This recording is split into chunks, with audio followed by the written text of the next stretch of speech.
It is with humility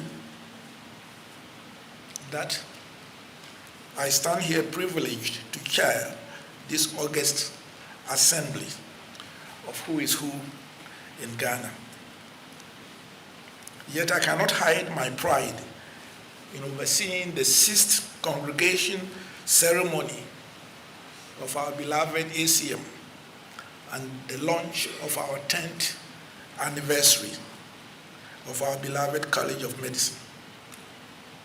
I want to thank all of you for gracing this occasion with your presence, and especially that of Her Excellency, the Vice President of the Republic of Ghana.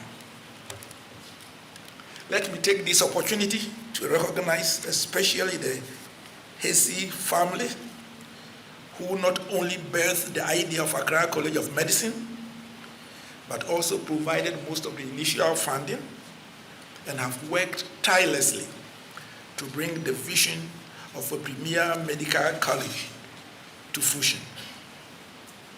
I also want to thank my council members, who have included the veteran University of Ghana's former registrar, Ted Kono, Professor Fred Binka, the founding Vice Chancellor of UHAS, Professor Angela Oforiata, also successive provosts of the University of Ghana Medical School, and now we are privileged to have among us as counsel Professor Veradobi Esuman, in addition to the Hesis and the Hesilets, as I call them. With people like these and the Kweku Mensahs of renowned Mensa Bonsu, who play a significant role among the alumni of the University of Ghana on my council, I can say without shame that almost anyone, including the Shiromwasi villager, can be a chairman. Colleagues, I thank you. My final special thank you goes to the College of Physicians and Surgeons, the University of Ghana, especially its medical school, and Ghana Tertiary Education Commission for their mentorship and guidance, even though I'm still waiting to receive our charter. Before I go on further, reading the profile of Her Excellency the Vice President and our guest speaker from Wegehe and Achimota respectively, I want to own up that I failed my first attempt at London University ordinary level English and passed the second time with an E the following year. So nobody should mark my English. I just made it.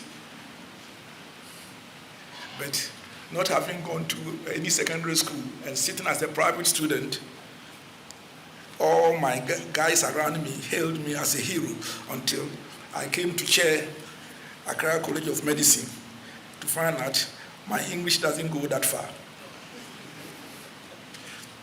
But you can't blame me. I went to school, middle school in a town called Brufiedu, which means English is heavy. So passing as a private student O-level at 17 was a great achievement. On a more serious note, as an academic, I want to specially congratulate Her Excellency, the Vice President, for making us proud as academic donors. Besides her many first achievements, which you can read it from the notes, so therefore I'm not going to bore you. Today she stands tall as the Vice President of our beloved Republic and will go into the annals of Ghana's history along with Professor Kofi Abrefa-Busia and Professor John Fifi Atta-Mills as professors who have occupied such high offices in the nation. I can only wish you well. And I refrain from being prophetic about her future. My only brush with her till today was that I was one of the Presidential Debate Planning Committee members who selected her to moderate the Akufo-Addo-Mahama presidential debate, and will say the rest is history. If our vice president didn't laugh, then I will have to get the doctors to check whether she's and all my jokes are written because I don't want my English to be edited. Let me say on a more serious note, last month, I had the privilege of presenting the first Stephen Boatin Memorial Lecture, that's the founder of Kesbin University, when they instituted the Kesbin University's annual lectures on the role of private universities in national development. In it, I emphasized the need and importance of a national policy to catalyze the complementary role of the private universities in enlarging access, promoting creativity, innovation, and entrepreneurship in higher education. It is not for naught that in America, for example, almost all the Ivy League institutions come from the private sector. We as a nation have reached a stage, the last time I checked, with 90 accredited private universities. And therefore, there's a need for a dedicated policy and agenda by the state to enhance the contribution of private universities and colleges to the development of Ghana. Speaking to a friend within the University of Ghana Medical School just last week, I learned that they received 4,000 applications this year for entry into University of Ghana Medical School, and their space is only 150. Thank God I was born early, because with my E, I might have been out. Elsewhere, the state will approach Accra College of Medicine, Family Concern, Entrance, which are private medical schools, to discuss how the state could support them to take 50 students each, which together will be the equivalent of our revered University of Ghana Medical School, without the state having to set up another medical school. It will be tantamount to creating another medical school of the size of the University of Ghana Medical School.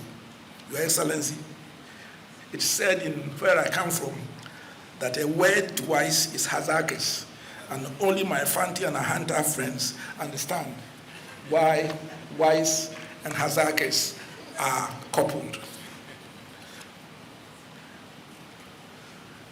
I have had a very interesting career. Up to my retirement at the age of 60, I always worked in the public sector, both in Ghana for 21 years, 3 years in the Commonwealth Secretariat, and 11 and a half years with the United Nations. As a public servant at that time, I hope it is today, we had an inviolable public service ethos of being totally apolitical, despite the thoughts of people sometimes about me to my laughter. We also had what we call a servant spirit. You were there to serve. And excellency in performance was our hallmark.